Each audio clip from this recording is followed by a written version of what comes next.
నమస్కారం అండి. మనం ఇప్పుడు జాస్తి రమాదేవి గారు రచించిన సరికొత్త వెలుగు అనే కథను విందామా?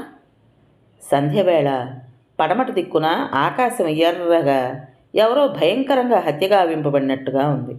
సుభద్ర పెరట్లో ఉన్న రుబ్బురోట్లో గారెల పప్పు రుబ్బుతూ ప్రయాసపడుతోంది. కాస్త దూరంలో జామ చెట్టు కింద వాలు కుర్చీలో ప్రశాంతంగా కూర్చుని పేపర్లో ఉదయం చదవగా మిగిలింది ఏమైనా ఉందా అని చూస్తున్నాడు శేఖరం. కాసేపు పేపర్ అటు ఇటు తిరగేసి, ఏమోయ్ అయ్యిందా అడిగాడు రుబ్బురోల దగ్గరున్న సుభద్ర వైపు చూడకుండానే. తినడానికి మాత్రం రుచిగా ఉండాలి, రుబ్బేదాకా కాస్తంత ఆగలేరు సాగదీసింది సుభద్ర. నిజానికి అక్కడ ఆయనకు పని లేకపోయినా ఆ కాస్త సాటిస్ఫాక్షన్ అదే. తోడుండడం కూడా చేయకపోతే తిన్నగారెలు అరిగే వరకు తన విసుగంతా రికార్డ్ చేసి గ్రామ్ ఫోన్లో వినిపిస్తూ ఉంటుంది సుభద్ర. కానివ్వు సుభద్ర, దోమలు కుట్టి చంపేస్తున్నాయి. మరే మిమ్మల్ని మరి చంపేది, నన్ను దారుణంగా మర్డర్ చేస్తున్నాయి. పత్రం పిడిని వదిలి చేతులు తిప్పుతూ చెప్పింది సుభద్ర. వెధవది, గారెలు తినాలంటే గంట కష్టపడాలి, అదే నవిలి మింగడానికి 10 నిమిషాలు కూడా కష్టపడాల్సిన పని లేదు. అమ్మో, ఇంకా తిండి ధ్యాస తగ్గించుకోవాల్సిందే గట్టిగా నిర్ణయించుకున్నాడు అతను. శేఖరం కోర్టులో గుమాస్తాగా పనిచేస్తూ చూసి చూడకుండా నొక్కేసిన దానితో సిటీకి దూరంగా తక్కువ రేటుకు 3 సెంట్ల ఫ్లాట్ కొనుక్కున్నాడు. అప్పటికే అక్కడక్కడ కొన్ని గుడిసెలు రేకుల షెడ్లు వేసుకుని ఉన్నవాళ్ళు ఎంతో కొంత ఇచ్చుకుని స్థలం తమది అనిపించుకున్నారు. శేఖరం 2 బెడ్రూములతో చిన్న డాబా ఇల్లు కట్టుకున్నాడు. పొల్యూషన్ లేదు, ప్రశాంత వాతావరణం. పిల్లలు కాలేజీ చదువులకు వచ్చేయడంతో ఇద్దరికి చెరో స్కూటీ కొనిచ్చి తను బైక్ కొనుక్కున్నాడు. వారానికోసారి షాపింగ్ వగైరా అంటూ తిరిగి వస్తారు. ఇలా కొన్నాళ్ళు ప్రశాంతంగా ఉన్న ఆ ఏరియాలో ఎలా వచ్చి పడ్డారో ఏమో కానీ అంతా మాస్ ఏరియాలా తయారైపోయింది. ఆడపిల్ల దివ్య కాలేజీ నుంచి ఇంటికి వచ్చే వరకు భయమే. అలాగే దీపేష్ కాస్త తొండ్రవాడు. వాడెక్కడ వాళ్ళతో తగువుకు దిగుతాడోనని శేఖరానికి దిగులు. ఆ ఏరియా నుంచి వాళ్ళని ఖాళీ చేయించడం వీలవుతుందేమోనని లాయర్లని, జడ్జి గారిని, ఆఖరికి ఆ ఏరియా ఎమ్మెల్యే గారిని కూడా కదిలించాడు శేఖరం.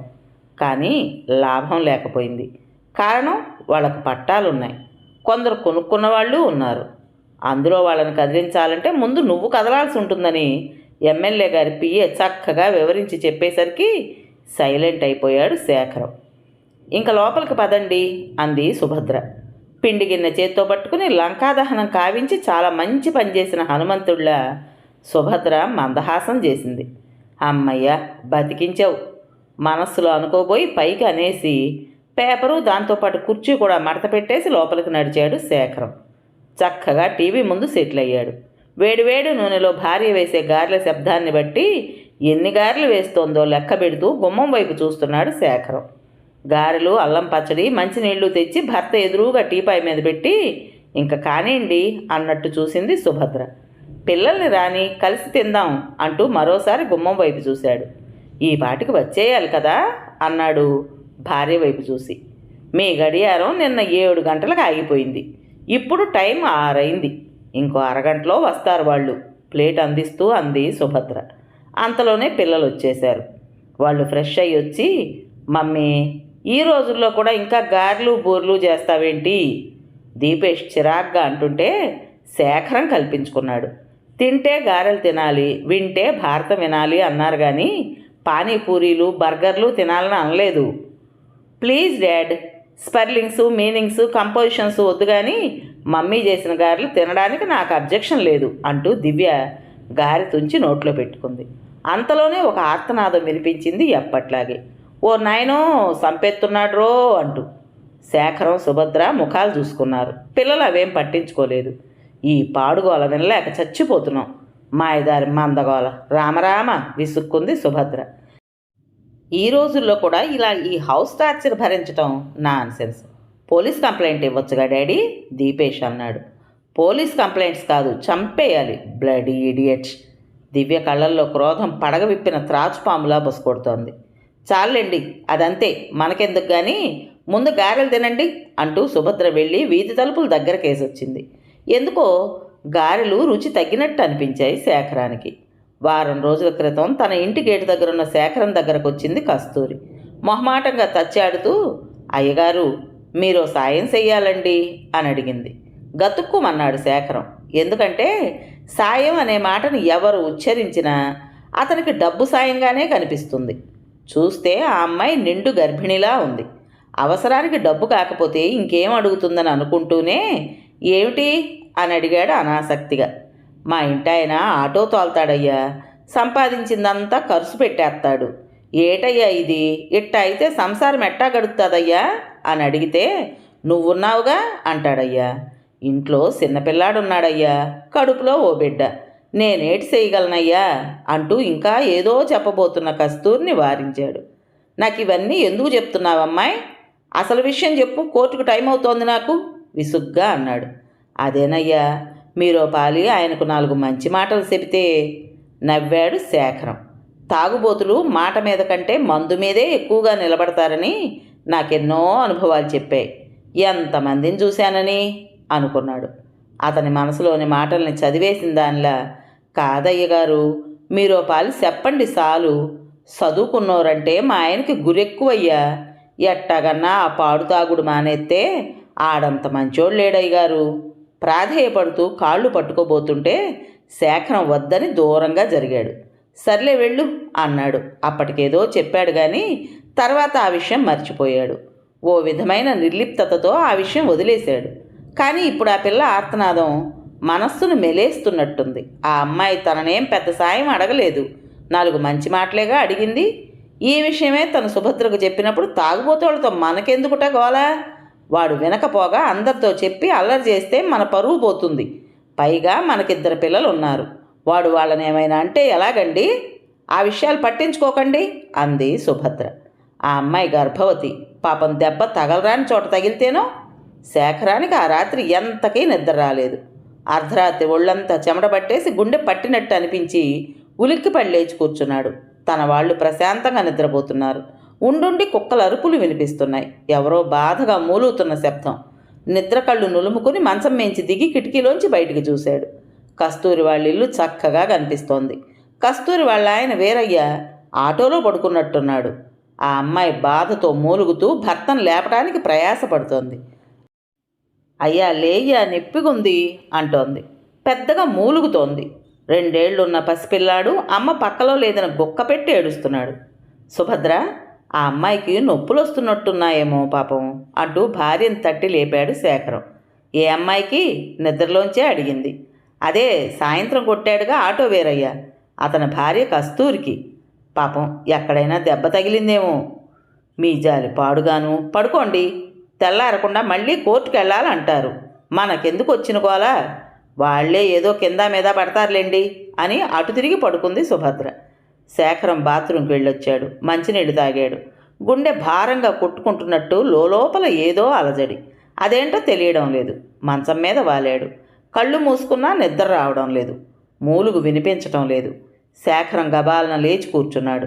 గోడ వంకిని తగిలించున్న షర్ట్ అందుకున్నాడు. సెల్ ఫోన్ తీసుకుని మెల్లిగా వీధి తలుపు తెరుచుకుని బయటికి నడిచాడు. సుభద్ర ఉలిక్కిపడి లేచింది. ఎక్కడికి భయంగా అడిగింది భర్త వైపు చూసి. నువ్వు రా నాతో ఆజ్ఞాపించాడు శేఖరం. సుభద్ర గొణుక్కుంటూనే అతన్ని అనుసరించింది. వీళ్ళు వెళ్ళేసరికి 2-3 ఆడవాళ్ళు ఏం చేయాలో అర్థం కాక కంగారు పడుతున్నారు. కస్తూరి కాళ్ళ దగ్గర రక్తస్రావం. ఆ అమ్మాయికి మూలిగే ఓపిక కూడా లేనట్టుగా ఉంది. వీరయ్య ఆటోలో బండరాయిలా పడుకున్నాడు. ఏమైంది కంగారుగా అడిగాడు శేఖరం. అయ్యగారు, కాన్పు వచ్చేటట్టుంది కానీ బిడ్డ అడ్డం తిరిగింది, పెద్ద పేనం పోయేట్టుంది, ఆ దొంగ సచ్చినోడు నెగడం లేదు అందో ముసలావిడ. శేఖరం ముందో స్టూల్ పీట వేసింది. వాడేదో తాగి వాగుతాడు, అలాంటప్పుడు ఈ అమ్మాయి కామ్గా ఉండొచ్చుగా, ఏదో ఒకటి అంటూ వాడిని రెచ్చగొడుతుంది. పాపం నెలలు నిండిన దాన్ని ఎక్కడ కొట్టాడో ఏంటో, తాగిన మైకంలో ఉన్నవాడు పశువుతో సమానం అంటారు. కనీసం ఈ పిల్లైనా ఓపికతో ఉండొచ్చుగా విసుగ్గా అంది సుభద్ర. భార్య వైపు విచిత్రంగా చూశాడు శేఖరం. ఆ సమయంలో ఆమె అలా మాట్లాడటం అతనికి నచ్చలేదు. తన సంపాదనకు, తన ఉన్నతికి తన భార్య సుభద్రే మూల కారణం అనుకుంటూ ఉంటాడు శేఖరం. కానీ ఇప్పుడేంటో సుభద్ర మాట తీరు అతనికి నచ్చలేదు. గవర్నమెంట్ హాస్పిటల్కి ఫోన్ చేశాడు. వాళ్ళు అంబులెన్స్ లేదంటూ నిద్రలో జోగుతున్నట్టుగా మాట్లాడి ఫోన్ పెట్టేశారు. 24 గంటలు మా సేవలు వినియోగించుకోండి అంటూ గవర్నమెంట్ ప్రకటనలు గుప్పిస్తూ ఉంటుంది. తీరా చూస్తే మనిషి ప్రాణం పోయే అత్యవసర పరిస్థితిలో అర్ధరాత్రి పూట కనీసం ఏం కష్టం వచ్చిందని కూడా తెలుసుకోకుండా ఫోన్ పెట్టేశారు. ఆలస్యం అయ్యే కొద్దీ ఆ అమ్మాయి పరిస్థితి ఏమవుతుందో ఏమిటో. తనకు తెలిసిన ప్రైవేట్ హాస్పిటల్కి ఫోన్ చేసి ఎమర్జెన్సీ కేస్ అని చెప్పి వెంటనే అంబులెన్స్ పంపించండి అని అడిగాడు. అందుకు బదులుగా రిసెప్షనిస్టు, సార్ ఇప్పుడు ఆ ఏరియాకి రావడం కష్టం సార్ అంది. పోనీ రేపు 2 డెడ్ బాడీస్ని తీసుకెళ్ళటం కుదురుతుందా? గట్టిగా అరిచాడు శేఖరం. అటువైపు నిశ్శబ్దం. చెప్పండి సార్ అడ్రస్ అడిగింది రిసెప్షనిస్టు. గంటలో అంబులెన్స్ వచ్చింది. 2 ఆడవాళ్ళని కస్తూరికి సాయంగా వెళ్ళమని శేఖరం ఇంటికి వెళ్ళి బీరువాలోంచి చేతికి అందిన నోట్ల కట్ట తెచ్చి జీవితంలో మొదటిసారి కస్తూరి కోసం వాళ్ళకి ఇస్తుంటే సుభద్రమ్మకు కళ్ళు తిరిగినంత పని అయింది. తను రూపాయి జాగ్రత్త చేసింది ఈ అలగా జనం కోసమా? ఇలా దాన ధర్మాలు చేసుకుంటూ పోతే పిల్లలకి చెప్పే మిగులుతుంది అంటూ ఇంటికి వచ్చినప్పటి నుంచి చెబుతూనే ఉంది సుభద్ర. ఆ అమ్మాయిని, ఆమె కడుపులో ఉన్న బిడ్డని కాపాడు తండ్రి అని ప్రార్థించాడు శేఖరం. జీవితంలో మొదటిసారి ఇలా మరొకరి కోసం దేవుణ్ణి ప్రార్థించటం మనస్సుకు ఎంతో బాగున్నట్టుగా అనిపించింది. శేఖరం గుండె తేలిక పడ్డట్టుగా అనిపించింది. మంచం మీద వాలగానే నిద్ర ముంచుకొచ్చింది. మర్నాడు హాస్పిటల్కి ఫోన్ చేస్తే ఆపరేషన్ చేశారు. ఆడపిల్ల పుట్టింది. తల్లి బిడ్డ ఇద్దరూ బాగానే ఉన్నారు. ఇంకాస్త ఆలస్యమైతే తల్లి ప్రాణం పోయేదే అని కబురు తెలిసింది. ఎంతో సంతోషించాడు శేఖరం. కందకు లేని దురద కత్తిపేటకి ఎందుకన్నట్టు కట్టుకున్న ఆ మొగుడికే లేని ఆరాలు ఈయనగారికి ఎందుకో మరి అంటూ దెప్పి పొడిచింది సుభద్ర. చాలా రోజులు కస్తూరి వాళ్ళ ఆయన శేఖరం ముందుకు రావడానికి సిగ్గుపడేవాడు. తర్వాత ఓ రోజు ఆటోలో దివ్యని తీసుకొచ్చి ఇంటి దగ్గర దింపేసరికి అమ్మాయి స్కూటీ ఏమైంది, వీడేంటి తన కూతుర్ని ఆటోలో దించాడు అని కంగారు పడ్డాడు శేఖరం. అయ్యగారు, అమ్మాయి గోరి బండి ఆగిపోనాదండి. బండిని మెకానిక్కి అప్పగించి నానే దగ్గరుండి తీసుకొచ్చినానండి. నువ్వు వెళ్ళు తల్లి లోపలికి. రేపు బండి బాగైపోద్దులే. మెకానిక్కు నాకు బాగా ఎరుగున్నోడే. బెంగపడకు తల్లి, ఎల్లమ్మా అంటుంటే వింతగా చూశాడు శేఖరం. నాన్నకో ఫోన్ చేయొచ్చు కదే. ఆ ముదనష్టపుండా కొడుకు ఆటోలో నువ్వు రావడం ఏంటసలా? దీపేష్ ఏమయ్యాడు? వాడితో కలిసి రావచ్చుగా. సుభద్రమ్మ స్తోత్రం మొదలెట్టింది. ఆమెకు అసలు వాళ్ళంటేనే చిరాకు వచ్చేస్తూ ఉంటుంది. అబ్బా, ఎలాగోలా వచ్చాను కదా, ఆపుతావా నీ గోల? నాన్నకు ఫోన్ చేస్తే స్విచ్ ఆఫ్ వచ్చింది. ఎన్నిసార్లు ఫోన్ చేసినా దీపేష్ గారు కాల్ కట్ చేస్తాడు. ఆ టైంకి దేవుడు వస్తాడా నా కోసం? వేరయ్యే దేవుళ్ళా వచ్చాడు. చాలా ఇంకేమైనా వివరాలు కావాలా అనేసి బాత్రూంలోకి వెళ్ళిన కూతుర్ని ఆశ్చర్యంగా చూశాడు శేఖరం. ఏదో జరిగింది, లేకపోతే దివ్యలో ఇలాంటి నెర్వస్నెస్ ఎప్పుడూ చూడలేదు అతను. ఎప్పుడూ హుషారుగా కామెంట్స్ చేస్తూ, విషయాన్ని సింపుల్గా తేల్చేస్తూ, అవసరమైనప్పుడు అల్ట్రా మోడర్న్గా కనిపించే దివ్యలో ఈ షేడ్ సంథింగ్ రాంగ్. ఆలోచిస్తూ మౌనంగా ఉండిపోయాడు శేఖరం. కొన్ని సంఘటనలు మనస్సుకు బరువుగాను ఆందోళన కలిగించేవిగాను ఉంటాయి. అలాంటి ఆందోళనే పడుతున్నాడు శేఖరం. కస్తూరి ప్రసవం కోసం ఖర్చు చేసిన డబ్బు 1-2 రోజుల్లోనే రికవరీ అయిపోయింది శేఖరానికి. జడ్జి గారికి కేసు వివరాలు విన్నవించే కోర్టు గుమస్తాగా కేసులో కీలకమైన పాయింట్స్ దగ్గర సలహాలు, సంప్రదింపులు, కొన్ని సహాయ సహకారాలు ఇవ్వడం, ఎలాగో బాగా వంట పట్టించుకున్న శేఖరానికి ముడుపులు చాలా రకాలుగా అందుతూ ఉంటాయి. కస్తూరికి ఇచ్చిన డబ్బు దేవుడి హుండీలో వేశానని సంతృప్తి పడ్డాడు శేఖరం. కస్తూరి బిడ్డను తీసుకుని ఇంటికి వచ్చాక వీరయ్య తన ఆటో కుదవబెట్టి కొంత డబ్బు తనకివ్వడానికి తెచ్చినప్పుడు అతనికి గట్టిగానే వార్నింగ్ ఇచ్చాడు శేఖరం. నువ్వు ఇప్పుడు ఆటో కుదవబెడితే భార్య బిడ్డల్ని పోషించే బాధ్యత ఉండదని ఆలోచన అని అడిగాడు. కాదండి, ఆటో అద్దెకిస్తారండి అన్నాడు వీరయ్య. నీ సంపాదన ఆటో కిరాయికి, కుదవబెట్టిన ఆటో వడ్డీకి, నీ తాగుడికైనా సరిపోతుందా? సూటిగా అడిగాడు శేఖరం. తలంచుకున్నాడు వీరయ్య. నీతో పాటు తాగే వాళ్ళందరికీ నా మాటగా చెప్పు, మీరు తిమ్మిరి దిగేదాకా తాగండి, తిరగండి, అంతేగాని ఆడదాని మీద చెయ్యేస్తే ఊరుకోరు అయ్యగారు అని చెప్పు. మొన్న నువ్వు కొట్టిన దెబ్బలకి ఆమె ఒక్కతే కాదు, నిండు ప్రాణాలు 2 పోయేవి. నువ్విప్పుడు తీరిగ్గా ఆటో కుదవబెట్టి డబ్బు తెచ్చి ఇచ్చేస్తున్నావు. ప్రాణాలు పోతే ఏం కుదవబెట్టి తిరిగి తీసుకురాగలవు? శేఖరం అడుగుతుంటే వీరయ్యతో పాటు వచ్చిన మరో 4 పెద్ద మనుషులు తెల్లమొహాలేశారు. ఏదో డబ్బు ఇచ్చేసి సాయం చేసినందుకు కృతజ్ఞతలు చెప్పేస్తే సరిపోతుందనుకుని వచ్చారు. ఇప్పుడు ఈయన నిలదీస్తుంటే జవాబుల సంగతి ఎలాగున్నా నోరు పెగలడం లేదు వాళ్ళకి. తలొంచుకుని ఏదో పనున్నట్లు కాలిగోళ్ళు చూసుకుంటున్నారు. ఆడవాళ్ళని హింసించే వాళ్ళని శిక్షించడానికి ఎన్ని కఠినమైన చట్టాలున్నాయో మీకు తెలుసు. ఒక్కసారి ఇరుక్కుంటే మరిక బయటికి రారు. నేను తలుచుకుంటే 7 కాదు 14 ఏళ్ళు జైల్లో పెట్టిస్తాను. కస్తూరి కనుక ఒక్క ఫిర్యాదు కాగితం మీద రాసిచ్చిందంటే నీ ఉనికే ఉండదు. అంత పెద్ద శిక్ష వేస్తారు పోలీసులు. అర్థమైందా? ఇది నా మాటగా నీ తాగుబోతు ఫ్రెండ్స్ అందరికీ చెప్పు. పోయి ఈ డబ్బు ఆటోని కుదవబెట్టుకున్న వాళ్ళకి తిరిగి ఇచ్చేసి ఆటో తెచ్చుకో. కస్తూరి కోసం ఇస్తే అది నా మేనకోడల కోసమే అనుకున్నాను అన్నాడు శేఖరం ఆవేశంగా. వీరయ్య ఒక్క మాట కూడా మాట్లాడలేదు. తర్వాత తాగుతున్నాడో మానేశాడో కానీ వాళ్ళింట్లోంచి మాత్రం కస్తూరి ఏడుపులు వినబడలేదు. ఇది జరిగి కొన్ని రోజులైపోయింది. వీరయ్య ఎదురుపడ్డా కానీ మాటా మంతి లేకుండా శేఖరాన్ని తప్పుకుని పోతున్నాడు తప్ప ఎలాంటి గొడవ లేదు. ఇప్పుడు ఆటోలో దివ్య వస్తోంది. అదీగాక దివ్య బిహేవియర్ ఆందోళనగా ఉంది శేఖరంకి. డబ్బు సంపాదనలో పడి తను పిల్లల్ని పట్టించుకోవడం లేదా? మొదటిసారిగా భయం కలిగింది శేఖరానికి. మర్నాడు దివ్య కాలేజీకి వెళ్ళనంటే తను దిగబెడతాను రమ్మన్నాడు శేఖరం. నేను రాను, మీ దారిని మీరు వెళ్ళొచ్చుగా అని గట్టిగా అరిచింది. ఏం జరిగిందో నిన్నటి నుంచి ఇదిలా అరుస్తోంది. పోలీస్ కంప్లైంట్ ఇవ్వండి. 4 తన్నితే ఆ ఈరిగాడే నిజం చెప్తాడు. గయ్యమంటూ ఓ సలహా పారేసింది సుభద్ర. ఏం నిజం కావాలమ్మా నీకు? నిలదీస్తున్న కూతుర్ని ఏమనాలో అర్థం కానట్టు చూస్తుండిపోయారు భార్యాభర్తలిద్దరూ.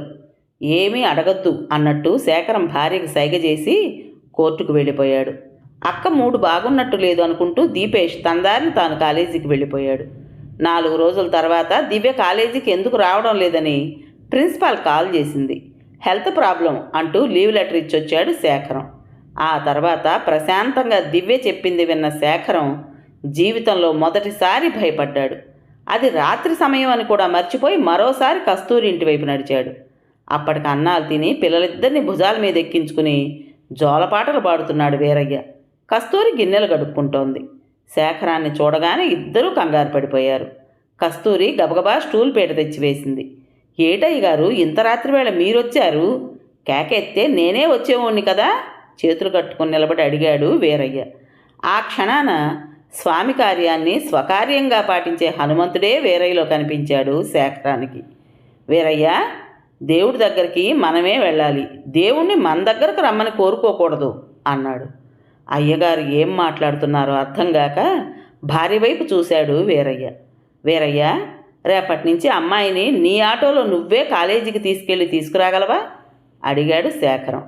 భలేవారే అయ్యగారు, దానికి ఇంత రాత్రికి తమరు రావాలేంటి? బేగి వచ్చేస్తాను, అమ్మాయి గోరిని రెడీ అయిపోయి రమ్మనండి అన్నాడు వీరయ్య. ఏడకి రావాలనా? నువ్వే వెళ్ళాలా? దిక్కుమాలిన పాటలన్నీ పెట్టేసి అమ్మాయి గోరికి తలకాయ నొప్పి తెప్పించేకు. చిన్నగా తీసుకురావాలనా? ఆ అమ్మ మన దేవుడయ్య గారు అమ్మాయి, తెలిసిందా అంది కస్తూరి. శేఖరం నాలుక తడబడింది. మరో మాట మాట్లాడలేకపోయాడు. వాళ్ళ అవసరానికి తను కొంచెం డబ్బు సాయం మాట సాయం చేసినందుకు సుభద్ర అవకాశం వస్తే చాలు ఇప్పటికీ తనను దెప్పుతూనే ఉంటుంది. కానీ కస్తూరి తనను దేవుణ్ణి చేసేసింది. ఇక వేరైనా ఏమనుకోవాలి తను? ఈ క్షణాన తన కుటుంబం ప్రశాంతంగా ఉండడానికి కారణం వీరయ్య అని కస్తూరికి తెలీదా? వెళ్ళొస్తానని చెప్పి ఇంటికొచ్చేశాడు శేఖరం. మళ్ళీ వాళ్ళ కొంపకెళ్ళి ఏం దారపోసొస్తున్నారు? గుమ్మంలోనే నిలదీసింది సుభద్ర. ఇలారా అంటూ భార్య చేయి పట్టుకుని దేవుని గదిలోకి తీసుకెళ్ళాడు శేఖరం. ఎన్నిసార్లు ఈ దేవుళ్ళందరినీ నా కుటుంబం బాగుండాలి, నేను బాగుండాలి అని కోరుకుని ఉంటావు? ఆ దేవుళ్ళు విన్నారో లేదో తెలియదు కానీ నేను చేసిన చిన్న సాయానికి వీరయ్య తన ప్రాణాలనే అడ్డు వేశాడు. అతనే కదే దేవుడు, అతన్నే కదా మనం మొక్కాలి. అర్థంగాక వెరిదానిలా చూస్తోంది సుభద్ర. ఈయనకి ఈ మధ్య గాలి కానీ సోకలేదు కదా. అలగా జనం అంటే అంత దూరంలో ఉండేవాళ్ళు ఇప్పుడేంటి వేరైన దేవుడు అంటున్నారు? కొంపదీసి వాడికి గుడి కట్టిస్తానంటారా ఏంటి? పడుకున్నాక విభూతి పెడితే సరి అనుకుంది. మన దివ్యని ఎవడో కాలేజీ కుర్రాడు చాలా రోజులుగా లవ్ చేస్తున్నానని ఏడిపిస్తుంటే ప్రిన్సిపాల్కి కంప్లైంట్ చేస్తానన్నా వినిపించుకోలేదట. వాడి టార్చర్ భరించలేక పోలీస్ కంప్లైంట్ ఇస్తానందట. వాడు రెచ్చిపోయి మరో 2 వెంటేసుకొచ్చాట. నిర్మానుష్య ప్రదేశంలో దివ్య స్కూటీని ఆపేసి ప్రేమిస్తావా చస్తావా అని కత్తి చూపించి బెదిరించాట. అక్కడెవ్వరూ లేరు. అదే సమయంలో వీరయ్య ఆటోలో వస్తూ చూసి వాళ్ళకు అడ్డుపడ్డాడు. దివ్య కడుపులో దిగాల్సిన కత్తి వీరయ్య చేతిలో దిగింది. ఆటోలో ఉన్నవాళ్ళు వాళ్ళను పట్టుకుని పోలీసులకు అప్పగించారు. ఈ విషయాలు తెలిస్తే మనం బాధపడతామని మనకేం చెప్పొద్దన్నాడట వీరయ్య. అప్పటికే సుభద్ర నిలబడలేనట్టుగా దేవుడి ముందు కూలబడింది. చెబితే భయపడి మనం ఎక్కడ కాలేజీకి వెళ్ళొద్దంటామో అని చెప్పలేక తనలో తను టెన్షన్ పడుతూ 4 రోజులుగా దివ్య తన బాధని మన మీద కోపంలా వ్యక్తం చేస్తోంది. ఆ కత్తిపోటు దివ్యకే తగిలి దాని ప్రాణం పోయుంటే ఈ ఇల్లు ఎంత ప్రశాంతంగా ఉండేదా చెప్పు? నువ్వే ఆలోచించు. ఆ క్షణంలో వీరయ్య తన భార్యాబిడ్డల గురించి ఆలోచించి నాకెందుకులే అనుకున్నాడా? మరి దేవుడే కదా వీరయ్య. గుచ్చి అడుగుతున్న భర్తని కృతజ్ఞతగా చూస్తోంది సుభద్ర. వారం తర్వాత వచ్చిన దీపావళి ఆ కాలనీకి ఒక కొత్త వెలుగు తెచ్చింది. ఒక చేత్తో కాకరపు ఒత్తి కాలుస్తూ పాట పాడుతున్నాడు వీరయ్య. 3 భార్యలు ముద్దు సేయగా అయోధ్యను నేనేలితిరా, నేనే దశరథరాజునురా, నేనే దశరథరాజునురా. కస్తూరి మురిపంగా చూస్తోంది మొగుణ్ణి. కథ పేరు సరికొత్త వెలుగు. రచించిన వారు జాస్తి రమాదేవి గారు. విన్నారు కదండి. మరి ఈ కథ మీకు నచ్చిందా? నచ్చినట్లయితే లైక్ చేసి మరో 4గురికి షేర్ చేయండి. అలాగే కొత్త వాళ్ళు కనుక మన ఛానల్ని చూస్తున్నట్లయితే తప్పకుండా సబ్స్క్రైబ్ చేసుకోండి. మరి ఇంత మంచి కథను మనకు అందించిన రచయిత్రి జాస్తి రమాదేవి గారికి మనందరి తరపున మనస్ఫూర్తిగా ధన్యవాదాలు తెలియజేసుకుంటూ రేపు మరో మంచి కథతో మీ ముందుకు వస్తాను. అప్పటి వరకు ఉంటానండి.